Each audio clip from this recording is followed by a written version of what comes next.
بسم اللہ الرحمن الرحیم۔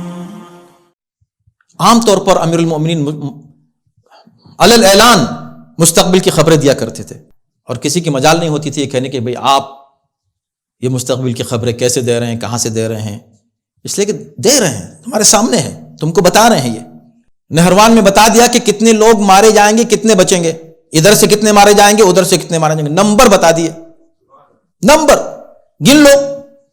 اور نمبر علی کے اتنے ایکوریٹ ہوتے تھے کہ شاید اسی وجہ سے کسی نے پوچھ لیا کہ بتائیے میرے سر میں بال کتنے ہیں، تو علی کیا نہیں جانتے تھے کہ سر میں بال کتنے ہیں؟ بتائیے، ایمانداری سے بتائیے۔ بتا سکتے تھے کہ اتنے ہیں، اور واقعی وہ اتنے ہی نمبر نکلتے، اتنے ہی ہوتے جتنے علی نے بتایا، اس سے کم زیادہ نہیں ہوتے۔ لیکن اس نے سوال ایسا کیا تھا بال کے تعلق سے۔ اب بالوں کو گنتا وہ کیسے؟ ایک بال ادھر سے ادھر ہو جاتا تو اس کو علی کے علم کا پتہ کیسے چلتا کہ علی نے جو بتایا نمبرز وہ صحیح ہیں؟ علی نے جو بتایا وہ تو صحیح ہے، تمہاری گنتی غلط ہے۔ اس لیے امیر المومنین نے سر کے بال نہیں بتائے اس کے کتنے ہیں، کہا کہ میں تم کو ایسی بات بتاتا ہوں مستقبل کی۔ تم علم غیب کی بات کر رہے ہو نا کہ علی کے پاس علم غیب ہے کہ نہیں؟ ہاں، میں غیب کی خبر دوں گا تم کو۔ یہ سر کے بال تم گن نہیں پاؤ گے، تمہیں تصدیق نہیں ہو پائے گی کہ علی نے صحیح بتایا کہ نہیں بتایا۔ اگر صحیح بھی بتاؤں گا میں اور نمبر بھی وہی ہوں گے تو تم کہہ دو کہ نہیں، ایک کم تھا ایک زیادہ تھا، کون تم سے بحث کرے گا؟ پھر دوسرا آئے گا وہ گنے گا، ایک بال ادھر ادھر ہو گیا اور بھی کم زیادہ ہو گئے۔ تو وہ ممکن ہی نہیں تھا بالوں کا گننا۔ جو چیز ممکن نہیں تھی تو پھر تمہیں اس سے کسی قسم کا فائدہ نہیں تھا، یعنی یہ بھی تم کو معلوم نہیں ہو سکتا تھا، اور تم علی کے دعوے کو بھی نہیں جان سکتے تھے کہ واقعی علی کا دعویٰ صحیح ہے۔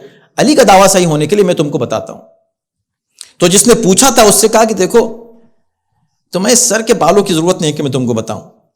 اگر تم میرے علم کے لیے پوچھ رہے ہو کہ کیا میں جانتا ہوں، میں بہت دعوے کر رہا ہوں کہ جو چاہو پوچھ لو، میں تم کو بتا دوں گا، اگر تمہیں میرا امتحان نہیں لینا ہے تو میں تم کو بتا رہا ہوں، میں تم کو ٹیسٹ دیتا ہوں اپنا۔ وہ یہ ہے کہ دیکھو، تم وہ ہو کہ جس کا بیٹا مستقبل میں میرے بیٹے کا قاتل ہوگا۔ اب اس سے یہ بھی پتہ چل گیا کہ پوچھنے والا کون تھا، یہ سوال کرنے والا کون تھا، سر میں بال کتنے ہیں۔ عقل دیکھیں آپ، وہ امیر المومنین، علم کا خزانہ ہے، حکمت کا خزانہ ہے امیر المومنین، وہاں وہ کہہ رہے ہیں آؤ جو چاہو پوچھ لو، کیا پوچھ رہے ہیں سر میں بال کتنے ہیں۔ یہ تو عقلیت تھی، یہ تو علمی سطح تھی ان کی۔ لیکن امیر المومنین نے بتایا کہ دیکھو، مستقبل میں تمہارا بیٹا، وہ گھبرا گیا، میرا بیٹا آپ کے بیٹے کا قاتل، یہ کیسے ہو سکتا ہے؟